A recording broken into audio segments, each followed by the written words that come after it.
नर्मदाष्टकम् सविन्दु सिन्धु सुस्खलत् तरङ्गभङ्गरञ्जितम् द्विषत्सु पापजात जातकारिवारि संयुतम् कृतान्तदूत कालभूत भीतिहारि वर्मदे त्वदीयपादपङ्कजं नमामि देवी नर्मदे. नर्मदे हर. आता आपण पाहत आहोत 65वा अध्याय, भृगु कच्छ वर्णन. श्री मार्कंडेय म्हणतात, राजन, भृगु कच्छ उत्पत्तीचा इतिहास तुला सांगतो. भृगु ऋषींनी शिवशंकराचे उग्र तप केले होते. मात्र भृगूंकडून माता पार्वतीची अवहेलना होत असे. हे पाहून माता भवानी त्यांच्यावर रुष्ट झाली. म्हणून तिने नंदीला शिक्षा करण्यासाठी पाठविले. त्याप्रमाणे नंदी त्यांचा समाचार घेण्यासाठी नर्मदा किनारी आला आणि तेथे येऊन त्याने या मुनीस शिंगाने उचलून नर्मदेत फेकून दिले. नंदीचा उग्र अवतार पाहून त्याला शाप देण्यासाठी कुश आणि कमंडलू त्यांनी हातात घेतले, तर त्या चपळ नंदीने त्यांच्या या वस्तू धडक देऊन नर्मदेत पाडल्या. भीतीने भृगू पुढे पळू लागले. त्याचा पाठलाग नंदी करू लागला. असे ते धावत धावत विष्णुलोकी गेले, ब्रह्मलोकी गेले. परंतु ब्रह्मदेवाने आणि महाविष्णूंनी आपल्या भक्तापुढे व माता पार्वतीपुढे आपण हतबल असल्याचे सांगितले. आता आपण त्यांचा अपराध केला आहे, त्यामुळे आपणास कोणी मदत करू शकत नाही. हे ऐकून भृगू कैलासावर आले. तेथे येऊन ध्यानाला बसलेल्या शिवशंकरांची त्यांनी स्तुती केली. तसेच माता पार्वतीचीही विनम्रपणे क्षमा याचना केली.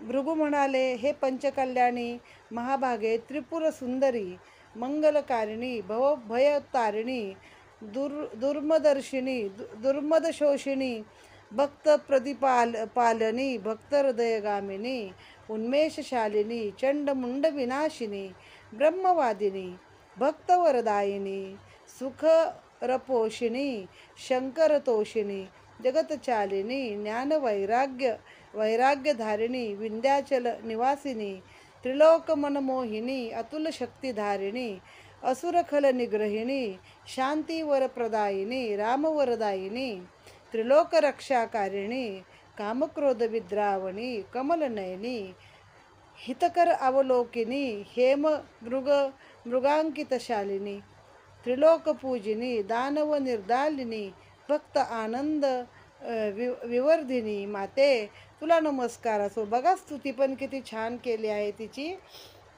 आता कथेची सुरुवात आहे. हे भृगु ऋषी नेहमी शंकराची तपश्चर्या करत. हेच ते भृगु ऋषी ज्यांनी विष्णूच्या छातीवर लाथ मारली आणि मग लक्ष्मीने त्यांना शाप दिला की तुम्ही कायम दरिद्री राहाल. तर नर्मदेची मात्र, पार्वतीची मात्र अवहेलना. तरी खरी गोष्ट आहे बघा, कोणत्याही शंकराच्या मंदिरात जा तर पिंड मोठी असते आणि पार्वतीची एवढीशी मूर्ती कुठंतरी कोपऱ्यामध्ये असते. तिची अवहेलनाच होते. कशी विष्णूबरोबर लक्ष्मी उभी आहे, पांडुरंगाबरोबर ती रुक्मिणी उभी आहे, रामाबरोबर सीता उभी आहे, कृष्णाबरोबर राधा उभी आहे. पण शंकर मंदिरात मात्र शंकरासमवेत पार्वती नसून लिंगपूजन आहे आणि कुठेतरी बिचारी कोपऱ्यात बाजूला आहे. मग तिला राग आला. मग तिनं शिक्षा करायला नंदीला पाठवलं. आता तो नंदी गेला, भृगु ऋषींच्या मागं लागला आणि त्यांना अशी दिली, एकच ढुशी दिली की त्यांना नर्मदेत पाडलं. मग त्याने काय केलं, नंदीला शाप द्यायला कुश आणि कमंडलू घेतलं. हातावर पाणी सोडलं पाहिजे ना, दर्भ बांधून, म्हणजे मग ते शाप दिला जायचा. त्यांचे सामानच नष्ट केलं सगळं परतच्या ऋषीने. मग ते आता धावायला लागले. मग ब्रह्मदेवाकडे गेले, विष्णूकडे गेले. दोघंही म्हणले, बाबा पार्वतीच्या पुढं आमचं काय चालत नाही, तू तिथंच जाऊन माफी माग. मग गेले कैलासावर. मग शंकर आपले ध्यानस्थ बसलेले असतात कायम. मग पहिले शंकरांची प्रार्थना केली. शंकराच्या नंतर ते पार्वतीची पण अतिशय विनम्र भावाने ही आता जी वर सगळी मी वाचली ती सगळी तिची एक प्रकारची स्तुती केली आहे आणि तुला नमस्कार असो असं सांगितलं. माते, तुझे गुण गाण्यासाठी आकाशाचा कागद केला, मेरू पर्वताची लेखणी केली आणि समुद्राची शाई केली आणि शारदा दिवसरात्र लिहिण्यासाठी बसली, तरी तुझे गुण वैभव पूर्ण होणार नाही. मी तर राजानसे नेणते बालक आहे. मला तो तुझा थांग काय लागणार. तूच कालरात्री, तूच महारात्री, तूच नवदुर्गा आहेस. तूच महाशक्ती, पराशक्ती, आदिशक्ती, जगदंबा आहेस. तूच कालरूप आहेस. पुरुष आणि प्रकृती ही दोन अंगे शिवसंकल्पात असतात. मूळ मायेतून गुणक्षोमिणी तूच प्रगट झालीस. तूच अधोमुख म्हणजे सूक्ष्मातून स्थूलाकडे जाणारी आहेस. विश्वसृजन क्रियेत ब्रह्मा विष्णू महेश देवता तूच बनलीस. पंचभूते स्थूलपणे प्रगट झाली, जसे आकाश, पृथ्वी, वायू, अग्नी, आप. पृथ्वीपासून औषधे, त्यापासून अन्नरस, त्यापासून 84 लक्ष योनी जीव जन्मले. उलट क्रमाने विश्वाचा संहार घडून येतो आणि परंतु विश्व अवतारताना आणि संवारताना निरंजन ब्रह्म आरंभापासून अंतापर्यंत जसेच्या तसे राहते. म्हणून परब्रह्म चिरंतन आणि शाश्वत आहे. त्यातल्या केवळ संकल्पाने विश्वजगत निर्माण होते. ते शाश्वत परब्रह्म आधार शक्ती तूच आहेस. म्हणजे बघा किती तिला मोठेपणा दिलाय त्याने की तूच परब्रह्म आहेस. परब्रह्म ही एक संकल्पना आहे की एक आकार उकार विकार रहित एक असं काहीतरी वस्तू आहे की जिला स्वतःचं काही नाही, ते साक्षीभावाने पाहतं. त्या परब्रह्मामध्येच जेव्हा असं एक लाट निर्माण झाली, एक हालचाल झाली आणि ती अहम ब्रह्मस्मी म्हणजे मीच ब्रह्म आहे हे त्याला ज्ञान झालं. आणि मग त्यातून त्या माया, आदिमाया, गुणक्षोमिणी निर्माण झाली त्यातून. आणि मग विश्व कसं प्रगट झालं त्याचं ते सांगितलं. प्रथम काय झालं, ह्या 3 त्रिदेव प्रगट झाले, मग त्यातनं माया प्रगट झाली, मग ते कारण, महाकारण वगैरे वगैरे बरंच काही आहेत ते निर्माण झाले. मग पृथ्वी, आप, तेज, वायू आणि आकाश ही पंचतत्व निर्माण झाली. मग त्या पृथ्वीपासून काय निर्माण झाले, औषधं, अन्नरस. आता शाकंभरी पण पार्वतीचं रूप आहे ना. एकदा सगळ्या भाज्या तिनंच निर्माण केल्या दुष्काळामध्ये आणि लोकांना वाचवलं. म्हणजे ती त्याची पण देवी आहे. मग 84 योनी जन्मल्या, प्राणी जन्मले. आणि जेव्हा केव्हा ऱ्हास होतो पृथ्वीचा तेव्हा पण 12 आदित्य उगवतात. खूप मोठं आवर्षण म्हणजे दुष्काळ पडतो. मग हत्तीच्या सोंडेसारख्या प्रचंड त्या दुष्काळाने पहिलं काय होतं, पृथ्वीची राख होते. मग मोठ्या असा हत्तीच्या सोंडेसारखा धोधो पाऊस पडतो. त्या पावसाने ती राख विरून जाते पाण्यामध्ये. ते पाणी वारा उडवतो सगळं. त्या वाऱ्याला आकाश शोषून घेतं आणि असं ते आकाश तेजामध्ये लुप्त होतं. पण सगळं काही गेलं तरी ब्रह्म मात्र जिथल्या तिथं आहे आणि ते परब्रह्म, त्या ब्रह्माची आधारशक्ती तूच आहेस असं त्यांनी सांगितलेलं आहे. तुझ्यापासूनच सर्व गुण निर्माण होतात. परब्रह्मामध्ये जो संकल्प असतो त्या अर्धधारी नटेश्वराला षडगुण ऐश्वर्य असे म्हणतात. तुलाच सर्वेश्वर, सर्वज्ञ, साक्षी, द्रष्टा, ज्ञानघन, मूळ पुरुष अशी ही नावे तुझी आहेत. तू मूळ माया असल्याने बहुगुणी आहेस. तुझ्यापासूनच सत्व, रज, तम हे त्रिगुण प्रगट होतात.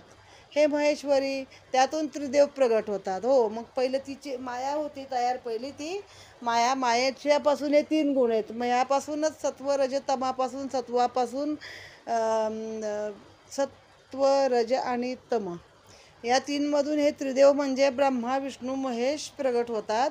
विष्णू म्हणजे सत्वगुण, शुद्ध गुणाची जाणीव. ब्रह्मदेवाच्या ठिकाणी ही जाणीव ते नेणिवेचे मिश्रण असते, म्हणून कर्तृत्व त्याच्याकडे आहे. तर तमोगुण हे सर्व संहाराचे कारण आहे. विश्वाचे सारे करते पण रुद्राजवळ आहे. त्यानंतर पंचमहाभूते निर्माण होतात. त्यानंतर अष्टप्रकृती मध्यस्थी राहत असतात. अर्थात अष्टदा प्रकृती सूक्ष्म असते. त्यातून जगताचे चलन वलन दृश्यसृष्टी निर्माण होते. म्हणून तुझे रूप हे अतर्क्य आहे आणि एक माया ब्रह्माशी मिलन घडवून आणते तर दुसरी माया संसारात अडकवते. जी नाही नाही ते दाखवते तिला माया म्हणतात. अशी माया चंचल आणि गोंधळात टाकणारी असते. मायामय विश्व हे इंद्रिय गोचर आहे. सद्वस्तू किंवा परब्रह्म हे नाशिवंत आहे असे भासते. सद्वस्तू दिसत नसली तरी ती अविनाशी आहे.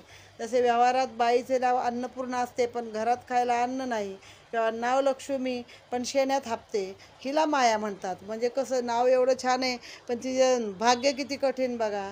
आता जे आपल्या आजूबाजूला सगळं काही चाललं आहे ते जग मिथ्या आहे आणि त्या मिथ्या जगाच्या पाठीमागे कुठंतरी सत्य आहे जे आपण समजून घेत नाही किंवा आपल्याला ते नकोच असतं, आपण तिकडे दुर्लक्ष करतो.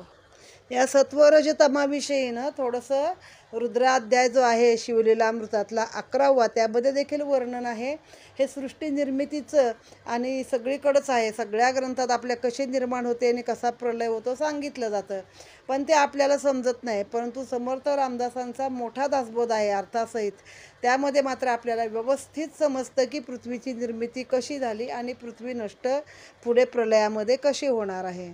त्या रुद्राध्यायमध्ये आहे, सत्वांशे निर्मिला पीतवसन, रजांशे सृष्टिकर्ता द्रहिण, तमांशे रुद्र परिपूर्ण, सर्गसित्यंतर करबितात. सत्वांशे निर्मिला पीतवसन म्हणजे पिवळा पितांबर घालणारा विष्णू हा सत्वाचा अवतार आहे. तमांशे सत्वांशे निर्मिला पीतवसन, रजांशे सृष्टीद्रोहिण.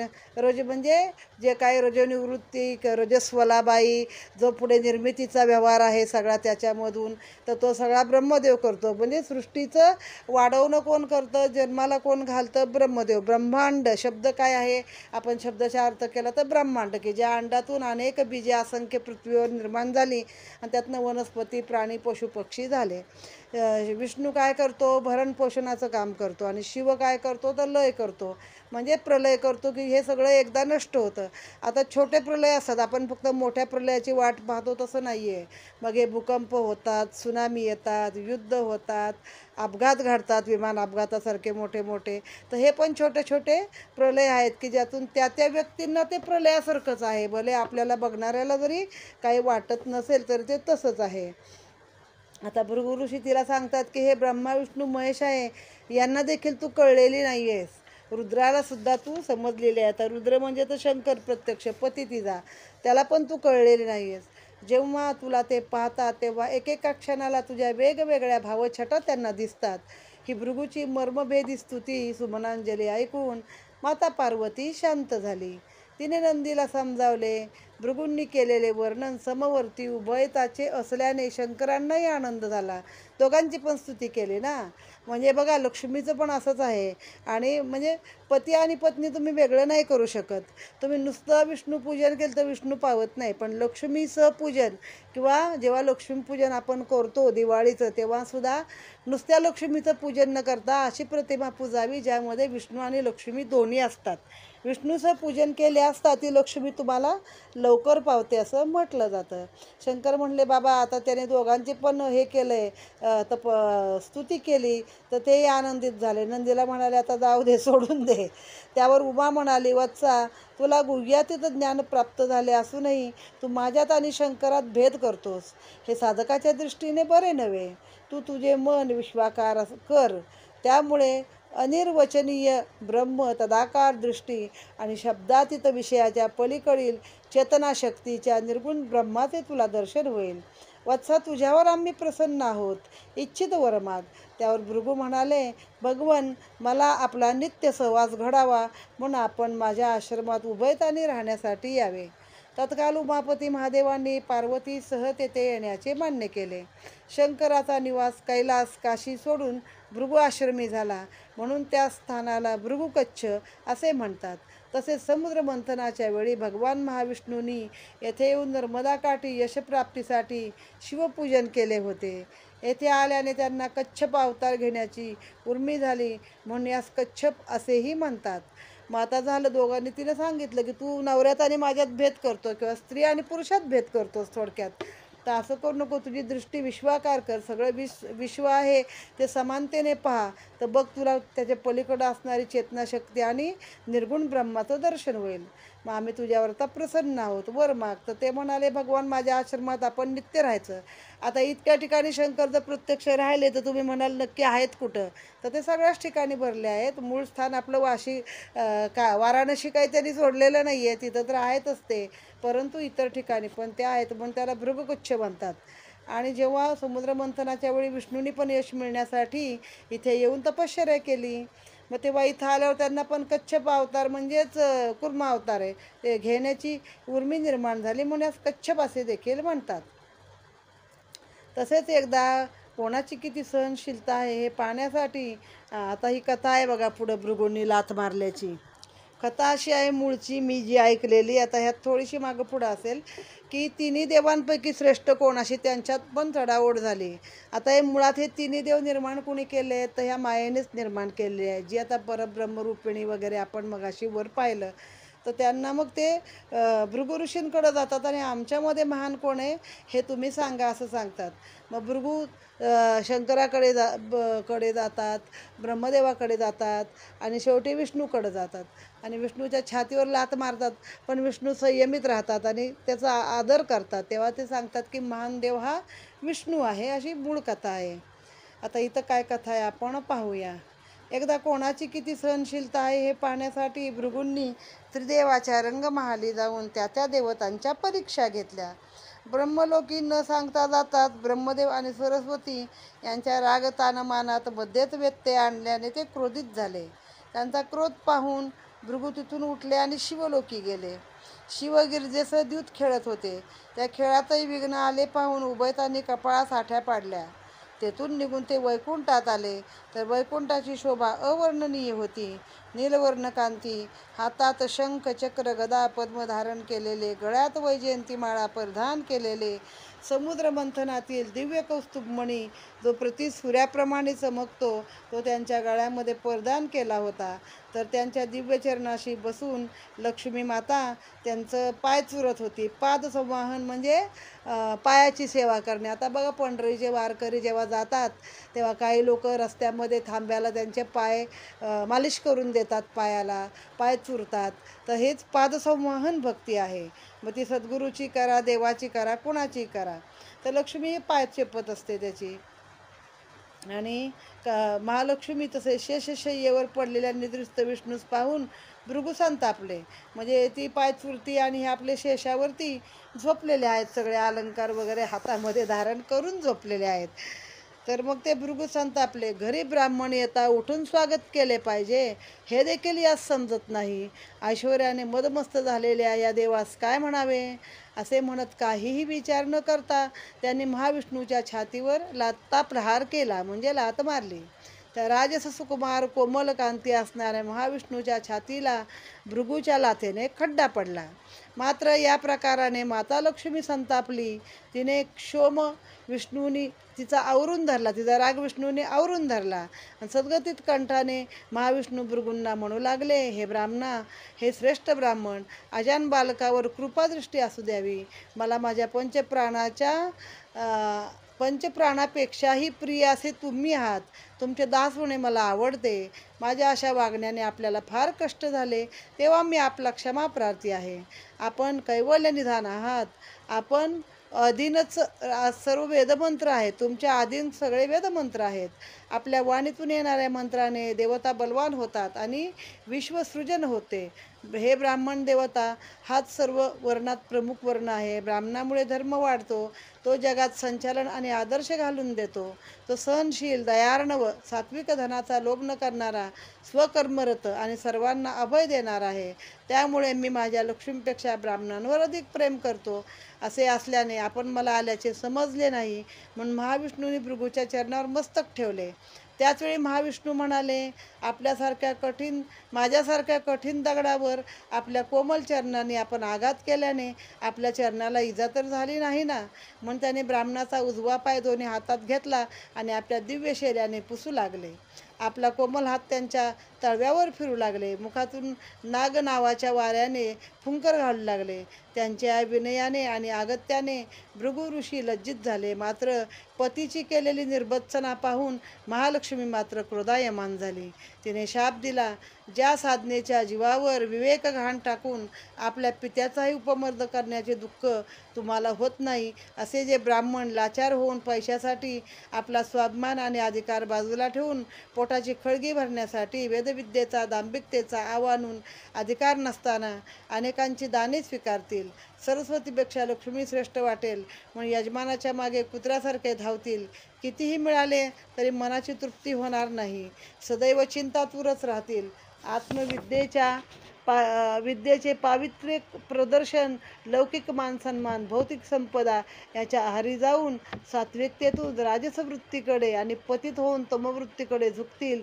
धर्म म्हणून जगतात उपदेश करण्याचे धर्मकार्य सोडून ज्ञान विकतील अशी शापवाणी भृगूंना लक्ष्मीने दिलेली आहे. आता हे भृगु ऋषी पहिले ब्रह्मदेवाकडे गेले तरी सरस्वतीचं गाणं चालू होतं. मग त्यांच्या गान तानामध्ये सगळा व्यत्यय आणल्याने न सांगता गेले ना अचानक. म्हणजे आताचीच गोष्ट नाही तर पूर्वी पण पाहुण्याने न सांगता कुणाकडे जायचं नसतं. मग त्यांना राग आला. मग तिथनं गेले शिवाकडे. शिवाकडे गेले तर शिव पार्वती दूध खेळत होते. त्यांनी पण कपाळावर आठ्या पाडल्या. मग गेले विष्णूकडे तर विष्णू झोपलेले होते. सगळं आपलं ते नेमप्रमाणे लक्ष्मी पाय चुरते आणि शेषशाही तल्पक म्हणजे पलंग शेषाच्या पलंगावर झोपले होते. मग ह्यांना राग आला. मी आलो तर हे उठला नाही म्हणजे काय, हा कसला देव म्हणून ह्याने त्याला लाथ मारली तर मग विष्णू उठले. ते म्हटले म्हणजे भक्तच आहेस माझा तू, माझं कठीण दगड आहे मी, म्हणजे तुझा पाय कोमल आहे, तुझ्या पायाला इजा झाली नाही ना आणि मला माफ कर वगैरे पायावर डोकं ठेवायला लागले विष्णू उलटे आपल्या भक्ताच्या भृगु ऋषींच्या. आता हे झालं सगळं विष्णूनी सहन केलं. पण लक्ष्मीला राग आला ना, माझ्या नवऱ्याचा एवढा अपमान केला म्हणजे काय. मग तिनं सगळ्या ब्राह्मणांना शाप दिला की तुम्ही कधी सुखी राहणार नाही, कायम द्रव्यासाठी चिंतातूर राहाल, तुमची विद्या विकाल आणि तुम्ही मागं यजमानाच्या पळाल तुमच्या दानदक्षिणेसाठी आणि त्यांचं लांगुल चालन कराल थोडक्यामध्ये. आणि मग भृगु ऋषींना त्याचा पश्चाताप झाला. तर आज आषाढी एकादशी आहे आणि सकाळीच टी व्हीवरती विठ्ठलाच्या अंगावरची त्या मूर्तीची जी चिन्ह दाखवतात सगळी, तर जो कृष्ण अवताराचा आहे तो शंख चक्र गदा पद्म विष्णू अवतार काय आहे ते, तर त्याच्या छातीवरती ते भृगूंच्या लाथेचं असं एक चिन्ह आहे. ते आजच सकाळी बघायला मिळालं आहे आणि आजच हा अध्याय नेमका आलेला आहे. आपण केलेल्या वाईट कृतीविषयी भृगूंना पश्चाताप झाला. महाविष्णू हे षड्गुण ऐश्वर्य संपन्न असूनही दयेचे सागर आहेत. त्यांच्यातच अहिंसा सत्य सहिष्णुता धर्म औदार्य सहनशीलता वैराग्य ज्ञान यश कीर्ती बल योग यज्ञ तप भक्ती शांती त्याग इतके गुण आहे. या गुणांचे भांडार आहे. म्हणूनच त्यांना अनंत म्हणतात. क्रोधावर शांतीने विजय कसा मिळवावा याचे प्रात्यक्षिक त्यांनी मला दाखवले. म्हणून भृगूंना मोठा पश्चाताप झाला. या अपराधाबद्दल ते महाविष्णूंची क्षमा याचना करू लागले. हे कमलनाभा, माझ्यासारख्या अहंकारी मूढावर दया करा. हे अच्युता, हे श्रीधरा, हे दीनबंधू दयाघना दयार्णवा मधुसूदना भाग्यवंता, हे मुरारी जगन्नाथा वासुदेवा अनिरुद्धा केशवा वामना जगतचालका पद्मनाभा बाळकृष्णा शारंगधरा नारायणा जगद्व्यापका आनंदघना अविनाशा मुकुंदा, या दिनावर कृपा कर. तुझ्या दर्शनानेच प्राण्यांना सायुज्य मुक्ती प्राप्त होते. तुझे ध्यान रूप गुण धाम यश ऐकल्याने मनुष्य भवरोगातून तरून जातो.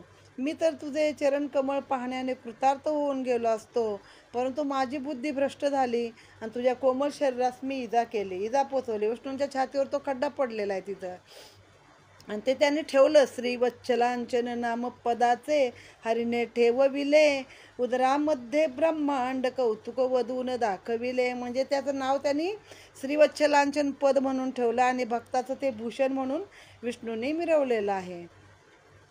तर या देहाचे 1000 तुकडे व्हावेत. त्यावेळी नारदा म्हणजे स्वतःला त्यात कोसू लागले की मी तुझ्या शरीराला इजा केली, माझ्या देहाचे आता 1000 तुकडे होऊ दे. तेव्हा नारद तिथे आले. त्यांनी भगवान विष्णूंची महानता स्पष्ट केली.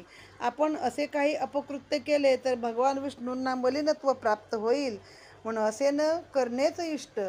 म्हणून नारदास भृगु ऋषीने नमस्कार केला. नारद म्हणाले, भगवन, आपण मात्र महालक्ष्मी शांत करावे. ते ब्राह्मणांवर रुसले आहे, त्यामुळे वेदविद्येला आणि संपूर्ण ब्राह्मण समुदायाला दुष्टचक्रातून जावे लागेल. म्हणून हे मुने महालक्ष्मीच्या प्रसन्नतेसाठी काही साधना करावी. ते ऐकून त्यांनी महालक्ष्मीची स्तुती गायली. ती स्तुती ऐकून महालक्ष्मी प्रसन्न झाली. ती भृगूंना म्हणाली, हे ब्राह्मणा, माझ्या पतिदेवाची अशी हेटाळणी केलीस. भक्त म्हणून ते मान्य करतील, पण मला मात्र ते आवडणार नाही. म्हणून तुझ्या शापाचे काही अंश तरी तुला भोगावेच लागतील. मात्र जेथे नित्य शिवपूजन असेल, एकादशीला गाय आणि तुळशीचे पूजन चालत असेल, तेथे माझी शापमात्रा कमी होईल. म्हणून ज्यांना नारायणाची भक्ती मनापासून करायची त्यांनाच माझ्या अंगी असलेल्या शांतीचा आणि समृद्धीचा लाभ होईल. आता भृगु ऋषी म्हणू लागले, माझ्या शरीराचे 1000 तुकडे होऊ दे आणि मी मरून जाऊ दे.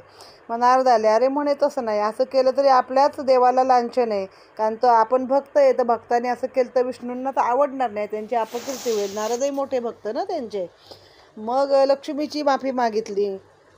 मग ती म्हणाली, हे बघ, माझ्या पतीचा अपमान केला, त्याने भक्त म्हणून तुला माफ केलं, पण मी नाही. बायकांचं कसं असतं बघा, मी नवऱ्याला काही बोलेन, पण दुसऱ्या कोणी बोलायचं नाही. इव्हन पोटच्या मुलांनी पण बापाला बोलायचं नाही, तो माझा अधिकार आहे, मी आणि ते बघून घेऊ, तुझं मध्ये काही संबंध नाही, असं बायका सांगतात. तशीच ही परिस्थिती आहे.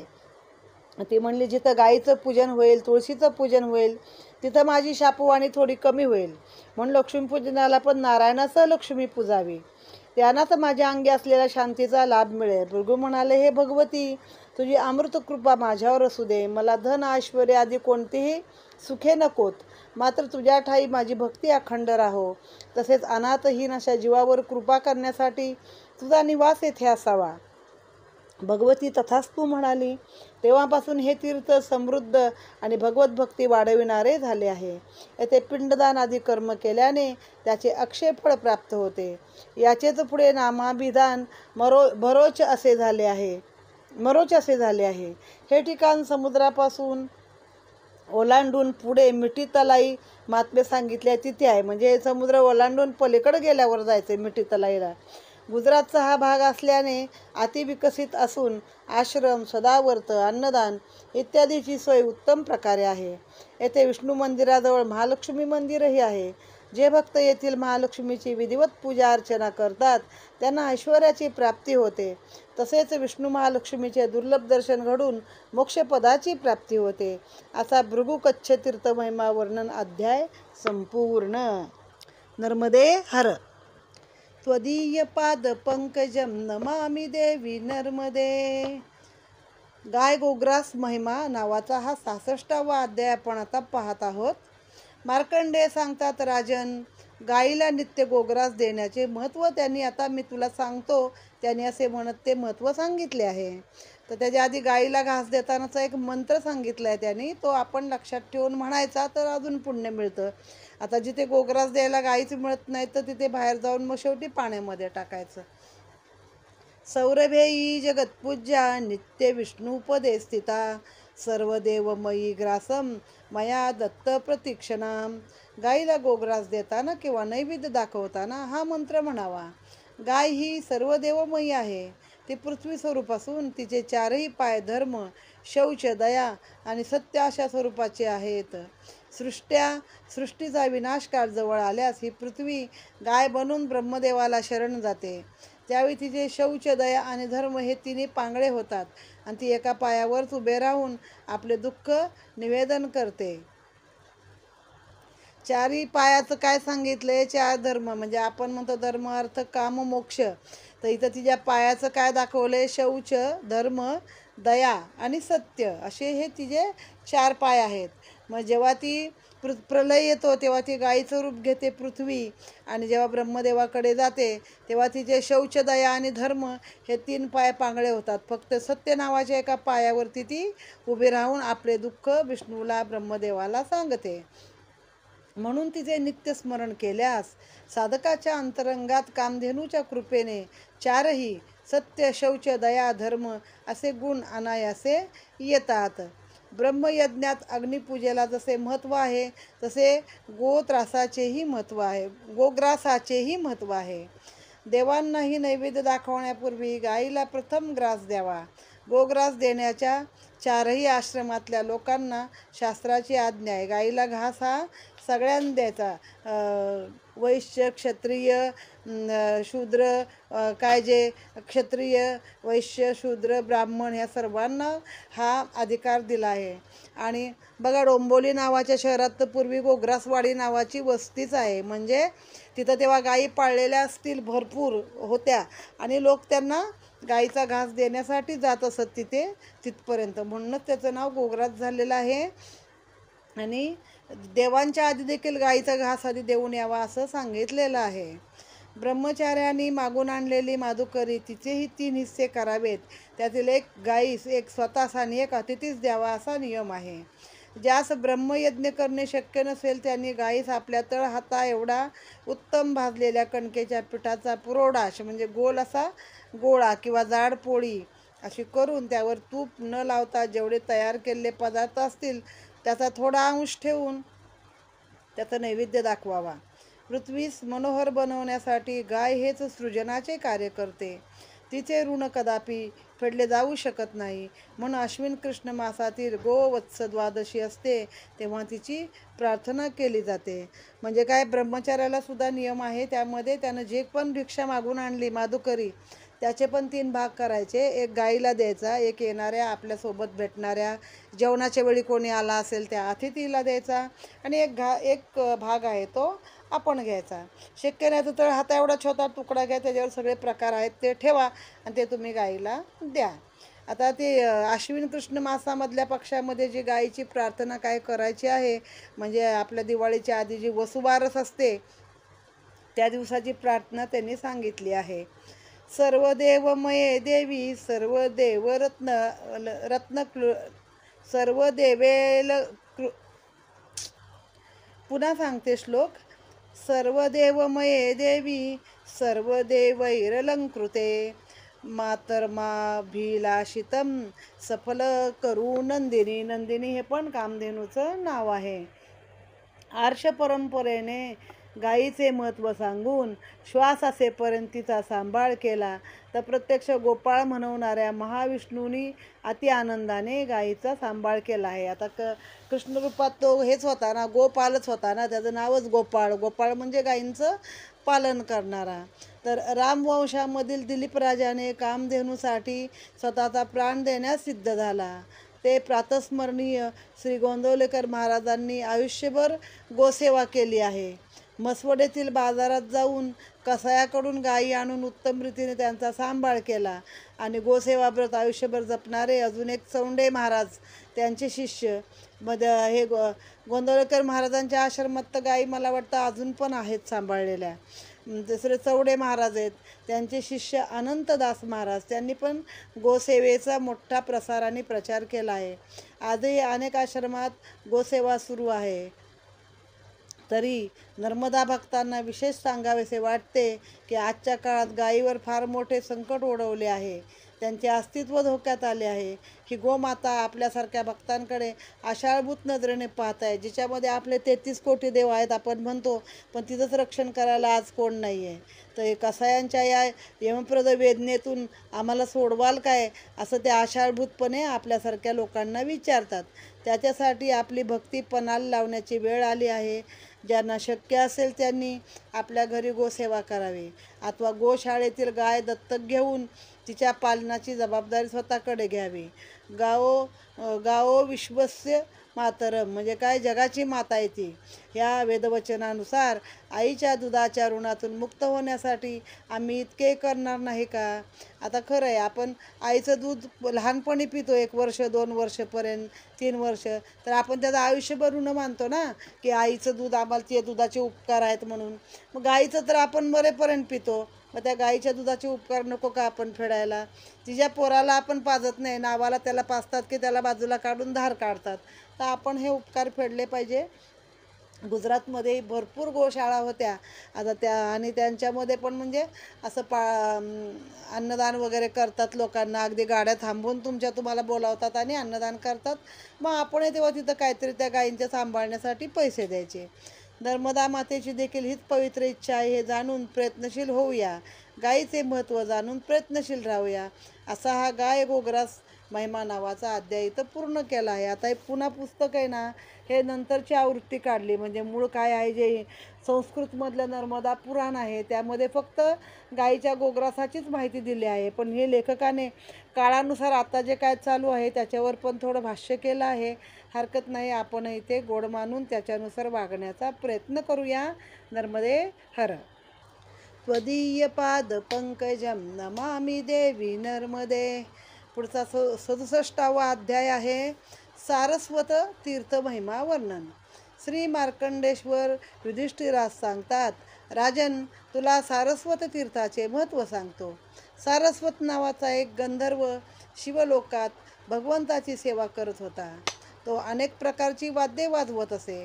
गायन कलेत तर त्याने प्रावीण्य मिळवले होते. शिवशंकराचा तो अत्यंत लाडका असा भक्त होता. हळूहळू त्याला असे वाटू लागले की माझ्यासारखे सुंदर कोणीच गात नाही. या वाद्यातून सुंदर बोल मीच काढू शकतो. हळूहळू त्याचे लक्ष अप्सरांकडे आकृष्ट झाले. मणिभद्रा, वसुभद्रा, हेमगर्भा या अप्सरांबरोबर त्याची मैत्री होती. तो त्यांच्याबरोबर ती नित्यविहार करू लागला. मद्य पिऊन तो कामाने मोहित होऊन भरकटत जाऊ लागला. शिवपूजन सोडून तो इतर भोगातच रमून गेला. काही काळानंतर त्याला देवादिदेव महादेवांचे स्मरण झाले. तो परत कैलासावर आला आणि महादेवाचे दर्शन घेऊन त्याने गायन वादन सुरू केले. मध्ये बराच काळ लोटला होता. त्या बऱ्याच काळानंतर आलेल्या या महादेवाच्या भक्तीस विन्मुख झालेल्या गंधर्वास पाहून नंदीला अत्यंत क्रोध आला. तत्काळ त्याने गंधर्वाला शाप दिला. तू चांडाळी योनीत जन्म घेशील, तहान भुकेने व्याकुळ होऊन मनुष्यलोकात फिरशील. त्यावर गंधर्वाने सद्गदित कंठाने भगवान शंकरांना नंदीला नमस्कार केला आणि म्हणू लागला, भक्ताचे दुःख हरण करणाऱ्या देवादिदेव महादेवा, या पामराला क्षमा करा. मी अज्ञानी आहे, मी अहंकारी होतो, मी मतिमूढ आहे, पण आपलेच लेकरू आहे. या अजान बालकाला क्षमा करा. मी दुरात्मा आहे, अदम पापी आहे. आपण मला आपल्या पदरात घ्या. अशी त्याने भगवंताच्या पायावर लोळण घेऊन पुन्हा पुन्हा प्रार्थना केली. त्यावेळी भगवंतांनी नंदिकेश्वराकडे पाहिले. त्यावर नंदीच्याही मनात आपल्या धन्याच्या हृदयातला जो कोमल भाव आहे तो लक्षात आला. तेव्हा त्या सारस्वताने नंदीकडे विनवणी करू लागला की आपणच या थोर संकटातून बाहेर पडण्याचा मार्ग मला सांगा. मग आपण समर्थ आहात. या शापातून मुक्तता मिळवण्यासाठी उपाय सांगण्यास आपणच समर्थ आहात. त्यावर नंदी म्हणाला, व्यतिपात योगावर नर्मदेत स्नान करून महादेवाची पूजा केलीस तर तुला पुढे मूळ स्वरूप प्राप्त होईल. हे वचन ऐकताच सारस्वताने देवादिदेव महादेवांना नमस्कार केला. तेथून तो खाली पृथ्वीलोकात चांडाळी योनीत जन्माला आला. तीर्थयात्रा करत करत तो सर्वत्र फिरत राहिला. त्याला पूर्वजांचे स्मरण होते. तो नर्मदा किनारी आला. त्यांचे ते व्यतिपात योगावर स्नान करून महादेवाचे बेल फुले बेलफळ असे रानातील काही जी फळं मिळाली. आता धोत्र्याची फळं पण देवाला वाहतात. धोत्र्याची फुलं, धोत्र्याची फळं अशी ती रानफुले घेऊन अखंड नर्मदा जलाचा अभिषेक करून मनोभावे पूजन केले. रोज पहाटे उठून भक्तिभावाने सर्व सामुग्री दररोज गोळा करायची, अभिषेक करायचं, पूजन करायचं. आरती करून तो नर्मदा जलात उभे राहून दुपारपर्यंत पंचाक्षरी मंत्राचा जप करत असे. पंचाक्षरी मंत्र आहे नम शिवाय आणि षडाक्षरी मंत्र आहे ओम नम शिवाय. मग आता तो असं दररोजचं करायला लागला पंचाक्षरी मंत्राचा जप. शिवाय फळे फुले कंदहार कंदमुळे आणि फळे यांचाच आहार घेऊन तो ध्यानाला बसे. याप्रमाणे संपूर्ण दिवस त्याला शिवशंकराशिवाय काहीच आठवत नसे. असे त्याने उग्र तप केले.